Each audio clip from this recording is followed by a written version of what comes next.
My dad took his life on my 5th birthday. 3 years later, I found his handwritten letter. Mom told me it was an old goodbye note. But as I grew older, I started receiving frequent, oddly specific letters that made me question everything. In these letters, Dad would congratulate me on making it to my middle school graduation, for getting my driver's license. And on my 17th birthday, the letter mentioned Isla, my friend who I'd only met 2 months ago. I tried telling myself it was some kind of mistake, but deep down I knew something was up. I marched straight to my dad's best friend's house. They'd grown up in the same foster house, and if anyone would know the truth, it would be him. To what do I owe the pleasure? What is this? I interrupted him, holding up the letters that had been my family secret up until now. His face instantly drained of color. He didn't even read them, but somehow knew what they were. Your father. He knew you better than you think, he stammered before practically shoving me out the door. I couldn't stop thinking about it. So the next day after school, when I saw his car at the grocery store nearby, I waited around the corner. He came out of Aldi, except he wasn't carrying any groceries. Just an envelope. That's when I knew I had to follow him. I called an Uber instantly and told him to follow. 10 minutes later, I found myself at a storage unit on the edge of town, crouching behind a rusty container watching my dad's best friend work from afar.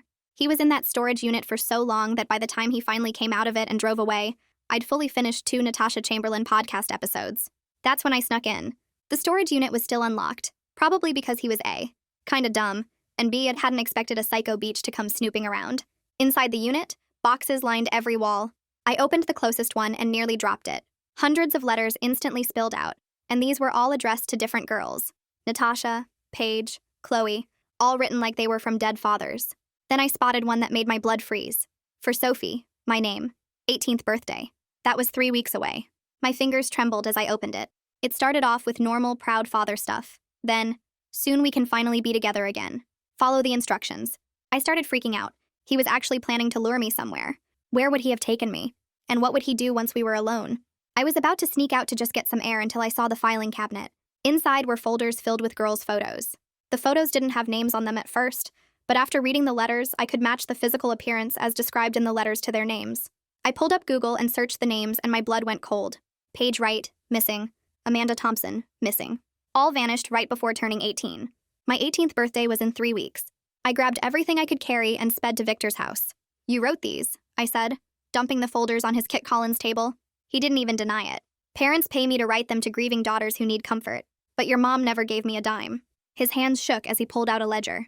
Look at this, he said, showing me the payment records.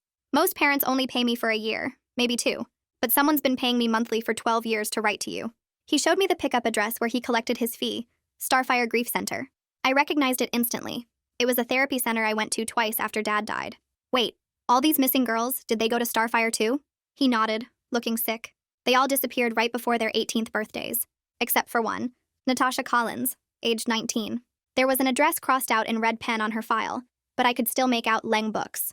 After driving over 20 miles, I found her working at a bookstore 2 towns over. Natasha Collins? I asked. She nodded, scanning the book. This is going to sound crazy, but did you used to get letters from your dead father? Her face went white. I don't know what you're talking about. She shoved my book back at me. I think you should leave.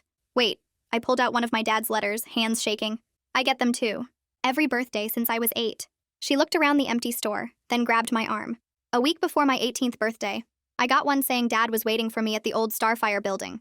Said he'd faked his death to protect me. I was actually going to go, but my mom found it first and freaked out. My blood ran cold.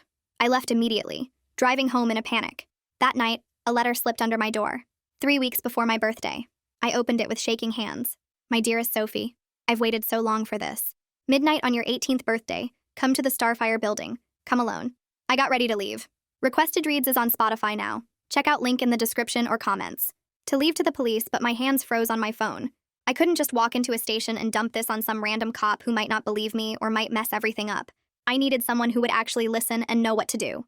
I texted Jackson at 2 a.m. asking if he knew anyone in law enforcement we could trust, and he responded instantly saying the school resource officer was actually pretty cool and might point us in the right direction.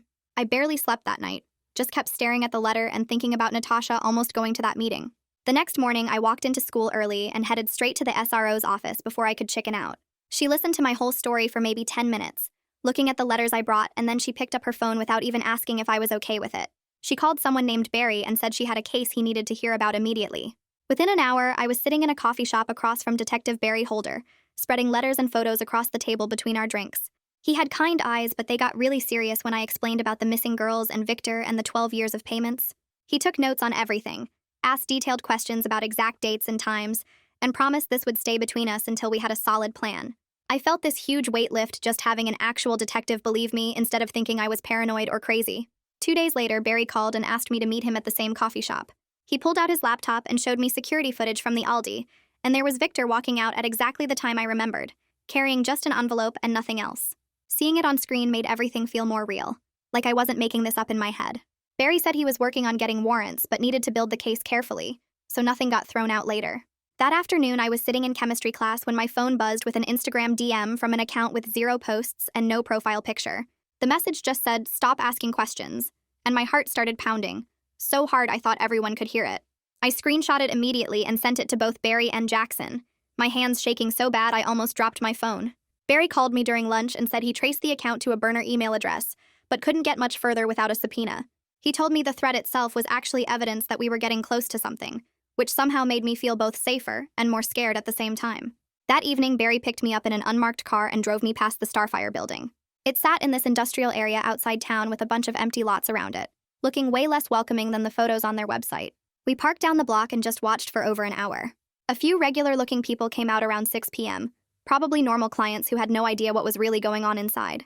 Then at 8 p.m., when the place should have been closed for the night, someone went in through a side door that I hadn't even noticed before. Barry made notes in this little notebook and said he'd come back with better surveillance equipment to see who was coming and going after hours. The whole thing felt surreal, like I was in some crime show instead of my actual life. I couldn't stop thinking about Natasha and how close she came to going to a meeting just like the one they wanted me to attend. The next day after school, I drove the 20 miles back to Ling Books and found her on her break in the back room. This time when I approached her, she didn't try to brush me off. She pulled out her phone and showed me the exact letter she got before her 18th birthday, and I felt sick reading it because the wording was almost identical to mine. It even had the same phrase, "We can finally be together again," that made my skin crawl. She told me she spent the last year wondering if she was a coward for not going, if maybe her dad really could have been alive somehow. I looked her right in the eyes and told her she wasn't a coward. She was a survivor, and the information she was giving me might help save other girls from whatever happened to Paige and Amanda. We exchanged numbers right there, and she made me promise to text her every single day, so she'd know I was safe. I promised and meant it, because talking to her made me realize how easily I could have been one of the missing girls if I hadn't gotten suspicious about the letters. Barry called me 2 days later with news that made my stomach flip. He'd interviewed Victor again, this time at the actual police station instead of his house, and Victor started slipping up about the payment schedules. Victor mentioned getting paid, like clockwork, every month for over a decade, which proved the payments for my letters never stopped even after all these years. Barry said Victor was getting scared now and might be willing to cooperate more if we pushed the right way. The storage facility manager came through with access logs showing Victor visited that unit at least 3 times before every girl's 18th birthday going back 5 years. Barry spread the logs out on his desk and showed me the pattern, and it was so clear and deliberate that I felt physically sick looking at it. But Barry said patterns were exactly what he needed to get a warrant from a judge. By the end of that day, he called me back saying he had a judge's signature to search the entire storage unit. The police search happened on a Tuesday morning while I was supposed to be sitting in English class. Barry texted me updates every 20 minutes, and I sat in the school bathroom stall reading them and trying not to cry. They recovered boxes and boxes of letter templates organized by girl's name, mailing schedules written in Victor's actual handwriting, and photo files that matched the pictures of the missing girls I'd seen before.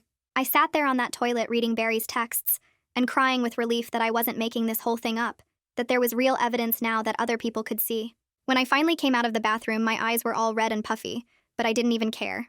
Barry introduced me to Rachel Bennett the next day at the police station. She had short gray hair and this calm voice that made me feel instantly safe, like she'd seen everything before and nothing shocked her. She worked as a victim advocate with the DA's office and specialized in cases like mine. Rachel explained all my options without pressuring me toward any specific choice, which I really appreciated because everyone else kept telling me what I should do. She gave me her cell number written on her business card and said I could call 24/7 if I ever felt unsafe or just needed to talk. Having that card in my pocket made me feel less alone. Rachel set up a safety workshop just for me in a private room at the Victim Services Center. She taught me de-escalation tactics for if someone tried to corner me, code words I could use in emergencies that would sound normal to anyone listening, and how to trust my gut instincts about dangerous situations. We practiced scenarios where someone tried to isolate me or pressure me into going somewhere alone, and she showed me different ways to get out of those situations safely. By the end of the 2-hour session, I felt way more prepared, like I had actual tools instead of just fear and panic.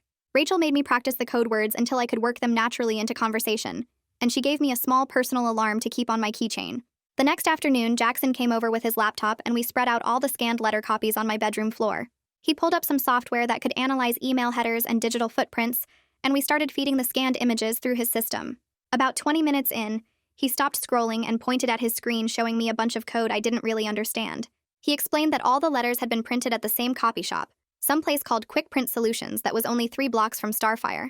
We pulled up a map on my phone and marked both locations, and suddenly the whole operation looked way more organized than I'd thought. Everything was kept tight in the same neighborhood, probably so whoever was running this could move between locations easily without drawing attention. I took screenshots of everything and texted them to Barry with a note about the print shop connection. He replied back within minutes saying he'd add it to his investigation list and would check if Victor had any connection to that business too. 2 days later, my neighbor Mrs. Chen knocked on our door holding her phone. She told Mom she had something weird on her security camera from a couple nights ago and thought we should see it. I came downstairs and she showed us footage of a dark sedan sitting near our mailbox around 2 a.m., just idling there for almost 10 minutes before driving away slowly. The angle wasn't perfect, but you could make out part of the license plate in one frame when the car turned. My hands shook as I asked Mrs. Chen to send me the video file, and the second it hit my phone, I forwarded it straight to Barry. I paced around the kitchen for the next hour, checking my phone every 30 seconds until Barry finally called back. His voice sounded serious when he told me he'd run the partial plate through police databases and got a hit. The car was registered to someone who worked at Starfire, which meant they'd been watching my house and knew where I lived. I felt sick knowing someone had been outside my home in the middle of the night, probably checking to see if I was following their instructions. Barry called me in for a meeting at the police station a few days after that. When I got there, he walked me into a conference room where a woman in a suit was waiting, and he introduced her as the district attorney. She had all our evidence spread out on the table in organized folders, and I sat there while they went through everything piece by piece. Barry explained the storage unit findings, the letter patterns, the missing girls, Victor's cooperation, the car surveillance footage, and the print shop connection. The DA listened carefully and took notes, asking questions about timelines and evidence chains. After about an hour, she leaned back in her chair and said they had enough for a warrant on Starfire itself, which made my heart jump. But then she said something that made my stomach flip. She wanted to consider a controlled operation where I actually kept the midnight meeting on my birthday, with police backup positioned around the building. The idea of walking into that place knowing what I knew made me want to throw up, but Barry explained it might be the only way to catch whoever was behind this actually trying to grab me. He said with just the evidence we had now, they might only get conspiracy charges that wouldn't stick as well. But if they caught someone in the act of attempted kidnapping, the case would be way stronger. I sat there staring at the table trying to process what they were asking me to do. That night, I knew I had to tell Mom everything properly this time. I called Rachel and asked if she could come over to help mediate the conversation, because last time Mom and I talked about this, it went badly. Rachel agreed and showed up an hour later with her calm presence that always made me feel safer. We all sat in the living room and I walked Mom through every single piece of evidence slowly and carefully. I showed her the letters, the photos of missing girls, Victor's ledger, the surveillance footage, the print shop connection, everything organized in chronological order. I watched her face change as she looked through it all, her expression shifting from skeptical to confused to absolutely horrified. When I finished explaining about the controlled operation idea, she just sat there silent for a long moment. Then she started crying and apologized for not believing me earlier, for thinking I was being paranoid or dramatic. She grabbed my hands and asked what she could do to help keep me safe, and I felt this huge relief that she finally understood how serious and real this all was. A week later, Barry called saying a local reporter named Zoe Riggs had contacted him asking questions about the storage unit search. Apparently, she'd been monitoring public records requests and noticed the warrant filing. Barry wanted to know if I was okay with him talking to press, and we spent an hour on the phone discussing whether media attention would help or hurt. I talked to Rachel about it too, and we decided that getting some information out there might actually warn other girls who could be targets. Barry met with Zoe and gave her limited details that wouldn't mess up the investigation, and she agreed to hold back anything that could compromise what we were building. 3 days later, her article came out in the local paper with a headline about predatory grief counseling scams targeting young women. She didn't name me or give specific details about Starfire, but she laid out the general pattern of fake letters from dead relatives being used to lure vulnerable people. I read it online and felt this weird mix of exposure and validation, like finally someone outside our small circle was acknowledging this was real and dangerous. The morning after Zoe's article published, Jackson texted me a link to Starfire's website. I clicked it and saw a new banner across the top announcing a temporary closure for facility updates. My stomach dropped because the timing was way too convenient. I immediately called Barry and he said he was already on it, pulling phone records from Starfire's business lines. He called me back 2 hours later and told me there'd been a bunch of calls between Starfire numbers and Victor's phone right after the article went live. Barry said they were scrambling and panicking, which meant we were getting close to exposing the whole thing. But he also warned me that scared people do unpredictable stuff, so I needed to be extra careful about my safety. He told me to stick to public places, always tell someone where I was going, and call him immediately if anything felt off. That afternoon, my phone rang from a number I didn't recognize. I almost didn't answer, but something made me pick up, and the voicemail that got left made my skin crawl. A woman's voice, smooth and caring, introduced herself as Alyssa Harrington from Starfire. She said she'd heard I might be interested in grief counseling services and wanted to offer me a private session at a special discounted rate. The way she talked sounded so kind and understanding, but knowing everything I knew made it feel gross and predatory. I saved the voicemail and drove straight to Barry's office where Rachel was already waiting for another meeting. I played them the message and watched their faces get serious. Rachel said the language Alyssa used was way too similar to the patterns in the letters to be random, and Barry agreed the timing right after their closure announcement was suspicious. They both thought this was a direct attempt to make contact with me, now that their normal operation was falling apart. Rachel spent the next hour coaching me through making a recorded phone call back to Alyssa. She gave me a script of innocent questions to ask while listening for specific phrases that might connect to the letters. My hands were sweating, so bad I could barely hold my phone as I dialed the number from the voicemail. Alyssa answered on the second ring with that same smooth voice, and I tried to sound curious rather than terrified. I asked about her counseling approach and what kind of services she offered, and she talked about helping people reconnect with lost loved ones and finding closure. Then she used the exact phrase that had been in my lure letter, talking about how grief counseling could help me feel like my dad and I were together again. Barry was sitting across from me and gave me a thumbs up when he heard it, mouthing that I was doing great. I managed to finish the call without my voice shaking too much, thanking Alyssa and saying I'd think about scheduling something. The second I hung up, I felt like I needed to shower. Barry took the recording straight to the DA that same day, along with all our other evidence. I waited at home trying to distract myself with homework, but mostly just staring at my phone. Finally, around 8 p.m., Barry called and said the DA had agreed to greenlight the controlled meeting operation if we could make the safety plan completely solid. He explained what that meant in detail, that I would actually go to Starfire at midnight on my birthday, wearing a wire with police positioned all around the building and in unmarked cars. They'd have eyes on me the whole time and could move in within seconds if anything went wrong. My stomach was doing flips as he talked through the plan, but I knew this might be the only real chance to stop whoever was behind this, and maybe get answers about what happened to those missing girls. Barry said we'd do multiple practice runs and safety drills before my birthday, so I'd know exactly what to do in any situation. When I told Mom about the final decision to do the controlled operation, we had the biggest fight we'd ever had. She completely lost it, yelling that they should just arrest everyone now based on what we already had, and not put me in danger. I tried to explain what Barry had told me about how without catching someone actually trying to grab me, the charges might not stick, and these people could get away with it.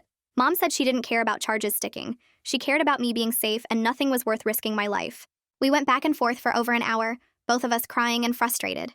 Finally, I told her I was doing this with or without her permission because I was almost 18, and those other girls deserved justice. She looked at me for a long time and then said, if I was really going through with it, she was going to be in the command vehicle with Barry the whole time so she could see and hear everything that was happening. Barry agreed to that arrangement when I called him, and Mom made me promise I'd follow every single safety protocol exactly as instructed. I promised, even though the whole thing made me want to throw up every time I thought about it. The next morning, I went straight to Barry instead of doing anything stupid on my own. He met me at the police station and took me to a small room in the back where he pulled out what looked like a normal jacket button, except it had tiny wires coming off the back. He explained how the recording device worked and made me practice putting the jacket on and off until the button sat in exactly the right spot to pick up voices clearly. We tested it by having me walk around the room while he listened from his desk, adjusting the volume until he could hear me breathing even when I whispered. Then we moved on to the safe word, which Barry said needed to sound natural in conversation, so whoever I was meeting wouldn't realize I was calling for help. We settled on birthday candles because it made sense to mention on my actual birthday, and Barry made me practice working it into different sentences until it felt normal coming out of my mouth. After that, he pulled out a map of the area around Starfire and walked me through the extraction plan, showing me exactly where officers would be positioned and which direction I should run if things went bad. He made me repeat the whole plan 5 times, pointing to each position on the map and explaining what I'd do at each step, until I could recite it perfectly, even when he tested me by asking random questions to throw me off. 2 days later, Barry called to tell me Victor's lawyer had sent over a letter offering cooperation in exchange for reduced charges. Victor claimed he was just writing letters for money and had no idea anyone was planning to actually grab these girls, that he thought it was all just grief counseling stuff. Barry said Victor's story kept changing every time they talked to him, first saying he didn't know anything, then admitting he suspected something, then claiming he tried to stop it but was scared. I asked if we should deal with Victor now, but Barry said no. We'd handle him after we caught whoever was running the operation at Starfire, because Victor was small compared to them. He explained that Victor would probably end up testifying against the others to save himself, which made me feel sick, but I understood it was how these things worked. That night, I sat at my desk and pulled out a blank piece of paper, needing to write something just for myself that I'd never send to anyone. I started writing about Dad, about the real memories I had of him teaching me to ride a bike, and making pancakes on Saturday mornings, and how the fake letters had stolen years of my grief by making me think he was still somehow watching over me. Writing it all out helped me separate what was real from what Victor had manufactured, helped me see that my actual father would never have wanted me manipulated like this. The words came out messy and honest, nothing like the careful sentences in those fake letters, and when I finished, I felt lighter somehow. I folded the paper into an envelope, wrote "for after" on the front, and hid it in the back of my desk drawer behind old school papers where I'd find it when this was all over. The next afternoon, Rachel called and said she'd arranged video calls with 2 families of the missing girls, that they wanted to meet me and hear about what I'd found. The first call was with Amanda's mom, who looked tired in a way that went deeper than just lack of sleep. She thanked me for being brave enough to investigate when she'd spent 2 years hitting dead ends with police who'd written Amanda off as a runaway. I promised her we were going to find answers, that the operation at Starfire was finally getting exposed, and she started crying so hard she had to end the call. The second family was Paige's parents, both of them sitting together on their couch, and they asked detailed questions about the letters and the storage unit, and whether I thought their daughter might still be alive somewhere. I had to be honest that I didn't know, that we were still gathering evidence, but that every piece we found brought us closer to the truth. After the calls ended, I sat staring at my blank computer screen, feeling the weight of their hope pressing down on me, knowing I was probably their last real chance for closure. 3 days before my birthday, my phone buzzed with a text from an unknown number. The message said there'd been a change of plans, that I should come to the loading entrance at the back of Starfire instead of the front door, and to make sure I came alone like the letter said. My hands shook as I forwarded the screenshot to Barry, who called me back within 5 minutes.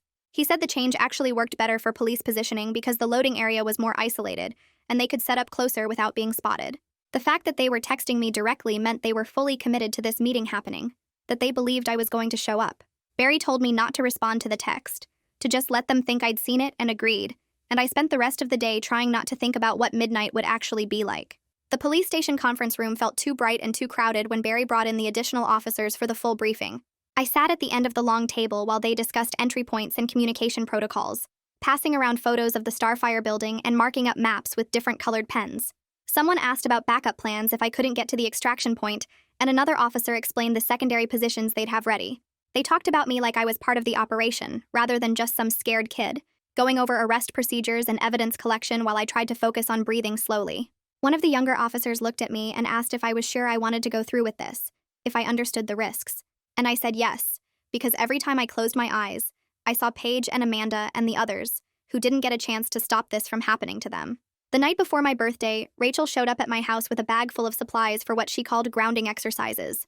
We sat on my bedroom floor, and she taught me techniques for staying calm when I felt scared, like focusing on 5 things I could see, and 4 things I could feel I could touch, and 3 things I could hear. She made me practice breathing patterns that would keep my heart rate steady, and we went through different scenarios where I might feel panicked, and what I could do to center myself. Rachel kept reminding me that I could call the whole thing off at any point, that my safety mattered more than catching anyone, and I appreciated her saying it even though I knew I wasn't backing out. She stayed for 2 hours, going through everything until I felt more prepared, and when she left, she hugged me and said she'd be monitoring everything from the command vehicle. On my birthday morning, Mom made my favorite breakfast without saying anything about tonight's plan. She set down a plate of French toast and scrambled eggs, acting like it was just a normal birthday, and then pulled out a small wrapped box. Inside was a delicate silver necklace that had belonged to my grandmother, and Mom's hands shook as she helped me put it on. She told me she loved me, and that she was proud of how strong I'd become, and I felt the necklace settle against my chest where the wire would be hidden later. The weight of it felt like a reminder of actual family love versus the manufactured comfort of Victor's fake letters, something real I could hold on to when things got scary. At 10 p.m., Barry called me down to the station for the final briefing. He checked the wire one more time, making sure the button was secure and the audio was coming through clear, and then made me promise to put my safety above getting evidence. Jackson was waiting outside the briefing room and gave me a tight hug, making me swear to text him the second it was over, so he'd know I was okay. Mom stood next to Barry looking like she might throw up, but she squeezed my hand hard and said she was proud of me for being brave enough to do this. Everyone kept saying I could still back out, that no one would blame me, but I shook my head because we'd come too far to stop now. At 11:45 p.m., I drove toward Starfire with my headlights cutting through the darkness and an unmarked police car following far enough back that I could barely see it. The building came into view looking dark except for a single light over the loading entrance, exactly where the text had said to meet. I parked in the spot they'd designated, my hands gripping the steering wheel so tight my knuckles went white, and pulled out my phone to text Barry. I typed "I'm here" and hit send, then sat waiting in the silence with my heart pounding so hard against my ribs that I worried the wire would pick up every beat.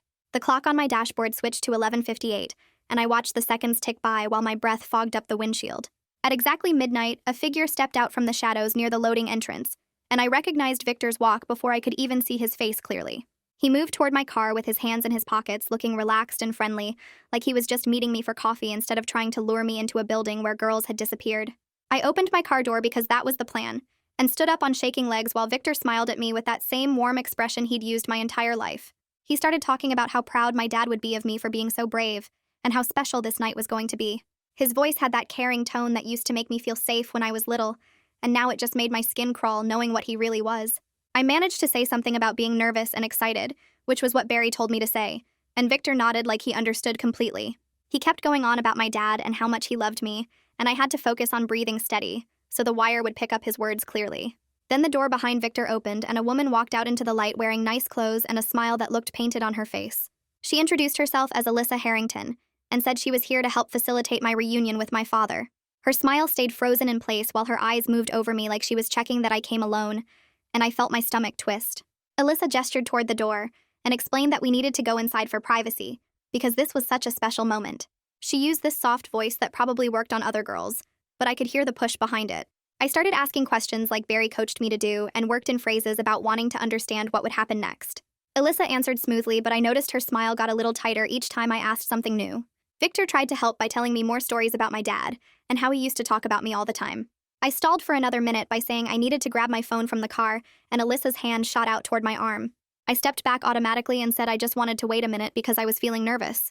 Victor moved closer, trying to reassure me with another fake story about how my dad used to get nervous too.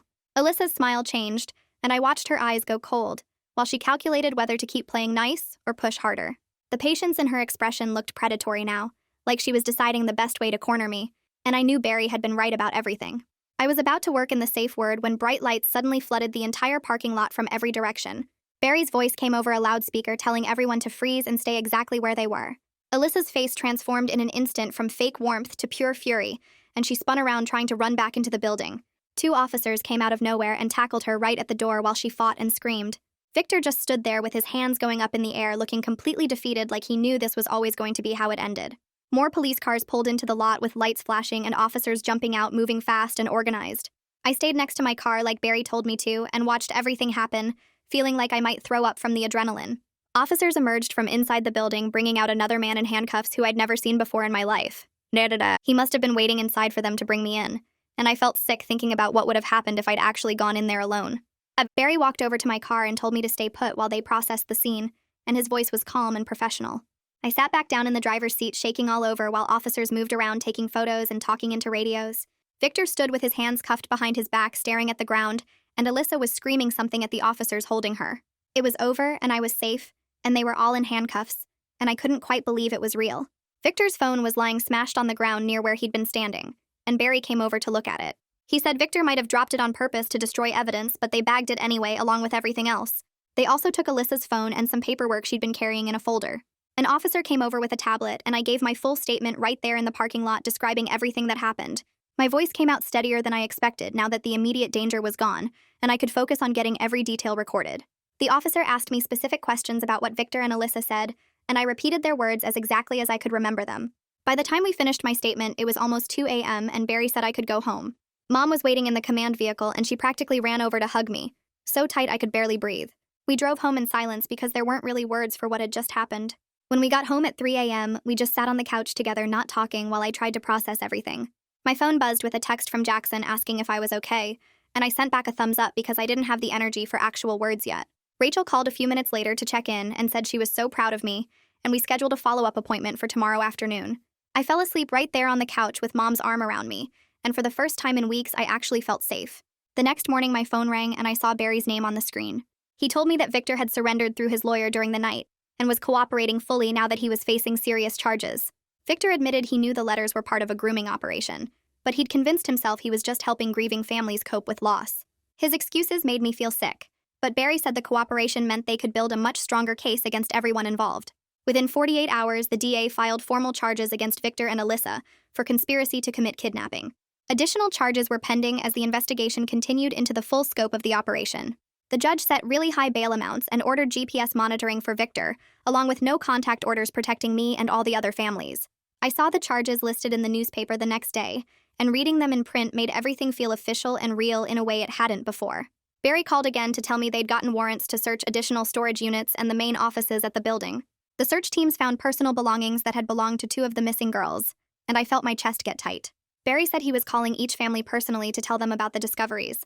I couldn't imagine how devastating and relieving that news must be for them getting confirmation after years of not knowing. At least now they had some answers and could start working toward closure, instead of spending the rest of their lives wondering what happened to their daughters. A few days later, Barry called to tell me that Alyssa's lawyer had reached out about a possible plea deal.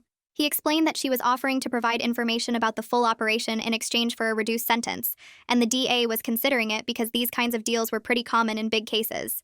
I sat on my bed listening to him explain how her cooperation could help us understand the complete scope of what was happening, and maybe identify other people involved. Part of me hated the idea of her getting any kind of deal after what she tried to do, but another part wanted answers about what happened to those missing girls. Barry said the DA would keep me updated on any decisions, and reminded me that my input mattered in the process. I thanked him and hung up feeling conflicted about the whole thing. Going back to the school that week was weird. Rumors were flying everywhere about why I'd missed my birthday, and why police had been at some building outside town. I could hear whispers in the hallways and feel people staring at me between classes. Jackson stuck close and kept telling people to mind their own business whenever someone got too nosy. My English teacher pulled me aside after class to say I could have extensions on any assignments I needed, and she didn't push when I said I'd been dealing with some family stuff. I appreciated that she didn't ask for details. By lunch, I was exhausted from all the attention and just wanted to go home. Rachel had given me a list of therapists who specialized in trauma, and I picked one whose office was in a completely different part of town, with no connection to Starfire or any grief counseling networks. Her name was Dr. Martinez, and her office felt safe the second I walked in. The walls were painted a calm blue color, and she had comfortable chairs instead of a weird couch. She didn't push me to talk about anything before I was ready, just asked basic questions about what I was hoping to get from therapy. I told her I needed help processing everything that happened without feeling judged, and she nodded like that made perfect sense. Having a place to go where I could work through stuff without pressure helped more than I expected. Mom and I finally had a real conversation about everything a few days after that first therapy session. We sat at the kitchen table with coffee, and I apologized for shutting her out and not trusting her with what I was discovering. She apologized for not believing me sooner, and said she'd been so scared of losing me that she couldn't think clearly. We agreed to be more honest with each other going forward instead of hiding things or making assumptions. She admitted that treating me like a kid who needed protection had probably made things worse, and I said I should have given her more chances to help. Our relationship felt different after that talk, more like we were equals than just parent and child. It wasn't perfect, but it was definitely better than before. Rachel called me in for a meeting at her office to go over some legal documents. The court had issued a protection order that covered me and all the other connected families, with specific rules about contact and how close Victor or Alyssa could get to any of us. She walked me through what the order meant in practical terms, like what to do if I saw either of them somewhere, or if they tried to contact me through someone else. We updated my safety plan for daily life now that the immediate danger was over, but the legal stuff was still ongoing. Having the protection on paper made me feel more secure, even though I knew they were both still in custody. Rachel made copies of everything for me to keep, and said to call her immediately if anything felt off. 2 weeks after my birthday, Zoe published a detailed article about the whole Starfire operation. I read it online, and she'd done an amazing job focusing on how the system failed and what needed to change to protect other families. She interviewed me anonymously so nobody could identify me, and she quoted from some of the letters without using any names. The article was really well written and explained how predatory grief counseling worked without making it sound sensational.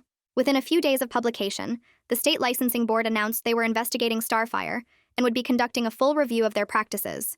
By the end of that week, they announced the center's permanent closure and revoked all their licenses. Reading that news made me feel like something good was finally coming from all this nightmare. The preliminary hearing happened about a month later, and I had to testify about the letters, finding the storage unit, and what happened at the midnight meeting. I sat in the witness box trying to keep my voice steady while Alyssa's lawyer asked me questions designed to make it seem like I was never in real danger. He kept suggesting that maybe I'd misunderstood the situation or overreacted to what was basically grief counseling. The judge interrupted him twice to say the questions weren't appropriate, and I could tell she wasn't buying his defense strategy at all. After I finished testifying, Barry told me I'd done great, and that all the charges were being bound over for trial. He mentioned that plea negotiations were continuing behind the scenes, though, so there might not actually be a trial. Victor's plea deal went through first a few weeks later. Barry called to tell me that Victor was getting 5 years in prison plus probation for his role in the conspiracy. It didn't feel like nearly enough for 12 years of lies and helping endanger multiple girls, but Barry explained it was actually a significant sentence for this type of crime. The important part was that Victor would be on the registry and wouldn't be able to work with vulnerable people ever again. I asked Barry if 5 years was really justice, and he said sometimes the legal system doesn't give us the satisfaction we want, but at least there was accountability. I tried to accept that even though part of me wanted Victor to face more consequences. Alyssa fought the charges longer, but eventually accepted a plea deal when the evidence became too strong to ignore. Barry told me she was getting 8 years in prison, and her cooperation had led to identifying 2 more people involved in the operation. Those arrests happened quietly without much media attention, but Barry said it meant the whole network was finally being taken apart piece by piece. He explained that Alyssa's information helped them understand how the operation recruited girls and what happened to some of them.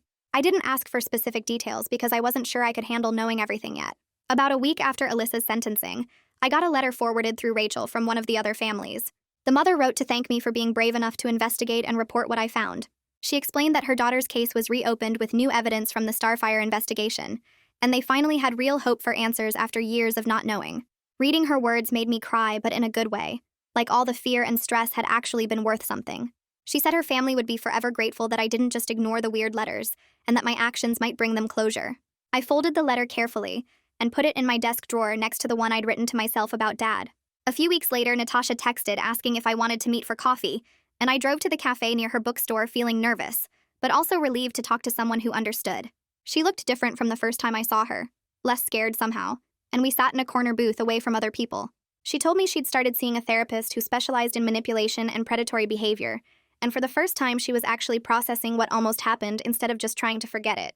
I shared that I was doing the same thing with my new therapist, and we talked about how weird it felt to grieve the fake version of our dads while also remembering the real ones. Natasha brought up the idea of starting a support group for people who'd been through predatory grief counseling, but we both agreed we needed to heal more first before we could help others. Just knowing I wasn't alone in this experience made me feel less broken, like maybe what happened to us wasn't our fault after all. We exchanged numbers and promised to check in regularly, and when I left the cafe, I felt lighter than I had in months. 3 months after my birthday, Rachel called asking if I wanted to volunteer at her victim advocacy organization, and I said yes before really thinking about it. She explained I'd be answering phones and doing basic office work, nothing that would put me in direct contact with active cases or re-traumatize me. I started working there a few hours a week after school, filing paperwork and updating databases, and occasionally talking to people who called the helpline. Rachel was careful to give me tasks that felt useful without being overwhelming, and she checked in constantly to make sure I was handling everything okay. The work gave me a sense of purpose I hadn't felt since before all this started, like I was turning something horrible into something that might actually help people. One afternoon, I answered a call from a mom whose daughter was getting weird letters, and I was able to walk her through exactly what to do and who to contact. After I hung up, Rachel told me I'd probably just saved that girl from going through what I did, and I realized this was what I wanted to do with my life. I started making plans for college applications with my guidance counselor, focusing on criminal justice programs and schools with strong victim advocacy tracks. She helped me write an essay about resilience and investigating the truth, without making my trauma into some kind of inspiration story or exploiting what I went through.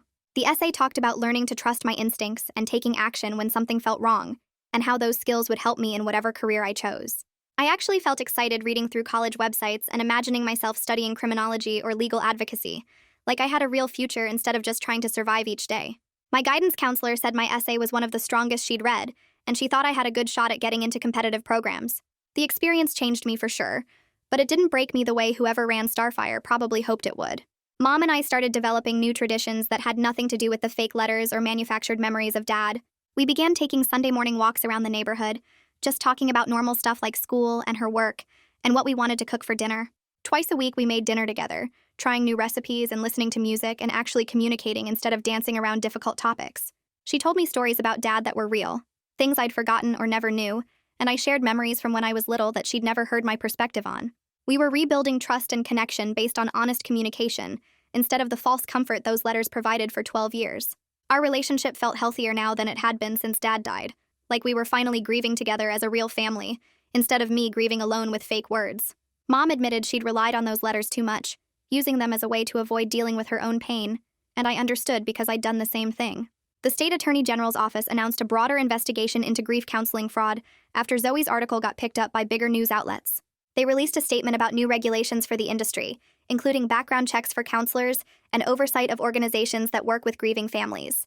Zoe sent me the press release, and I read through all the new rules they were implementing, realizing our case had become the catalyst for systemic change. The regulations would require regular audits of grief counseling centers and mandatory reporting of any suspicious patterns or behaviors. Knowing that something good was coming from this nightmare helped me process the trauma better, like all the fear and investigation and testimony had actually protected other families. I saved the press release in the same folder as the letter from the other mother, proof that speaking up had mattered even when I was terrified. 6 months after my birthday, Barry called to tell me the last person connected to the Starfire operation had accepted a plea deal. His voice sounded relieved as he explained that all cases were now resolved. Everyone was being held accountable and the investigation was officially closed. I thanked him for believing me from the very start and for keeping me safe through the whole controlled meeting operation. He said I'd done the hard part by being brave enough to investigate when something felt wrong and reporting what I found instead of ignoring it. We talked for a few more minutes about how the case would be used in training for other detectives, and he mentioned he'd probably never forget working with me. After we hung up, I sat in my room feeling like a chapter was actually ending. Not in some dramatic way, but just in the quiet knowledge that it was finally over. I got accepted to 3 universities with strong criminal justice programs and spent a week comparing their victim advocacy tracks and internship opportunities. One school stood out because they had partnerships with legal aid organizations and a specialized program in trauma-informed victim services. I called Jackson to tell him my decision, and he got excited because he'd just been accepted to their cybersecurity program. We started making plans to room near each other, looking at apartment listings and talking about finally living somewhere new. Having a friend who knew everything I'd gone through and still saw me as a normal person meant everything. Someone I could be completely honest with without having to hide or explain. We made lists of things we'd need for our apartments and started a group chat with Natasha about visiting each other once we all got settled. The future felt real and possible instead of scary and uncertain. On what would have been Dad's birthday, I sat down and wrote him a real letter about who I'd become and what I'd survived. I told him about the fake letters and how I'd uncovered a predatory operation, about meeting Natasha and working with Barry and testifying in court. I wrote about choosing to study victim advocacy and how I thought he would be proud of me for turning something horrible into a way to help people. The letter was honest about my anger at Victor and the people who'd used Dad's death to manipulate me, but also about the real memories I still had of him that no one could take away. I took the letter downstairs to our fireplace and burned it, watching the pages curl and turn to ash while Mom stood next to me. Letting go of the manufactured version of him felt like finally accepting that he was really gone, but keeping my real memories meant he wasn't completely lost. I'm sitting in Rachel's office for our regular check-in when she tells me about a new survivor who needs support, someone who experienced something similar with predatory grief counseling. I agree to talk to her when she's ready, knowing I can help guide someone else through this because I've been there. Rachel explains the girl is still pretty scared and might not be ready for a few weeks, but having a peer support person lined up will make a big difference. My phone buzzes with a text from Mom asking what I want for dinner, then another from Jackson sharing a meme about college stress, then one from Natasha saying she's planning a visit next month. I look at the messages and realize I'm not just surviving anymore. I'm actually building a real life surrounded by people who genuinely care about me. Rachel asks if I'm okay, and I tell her yeah, I really am, and for the first time in months, I completely mean it. Wow. What a journey Sophie went through, right? I'm just so glad she trusted her instincts and found people who believed in her. If this story resonated with you, I'd absolutely love a like. And subscribe if you want more incredible true stories, because honestly, sharing these with you all is the highlight of my week.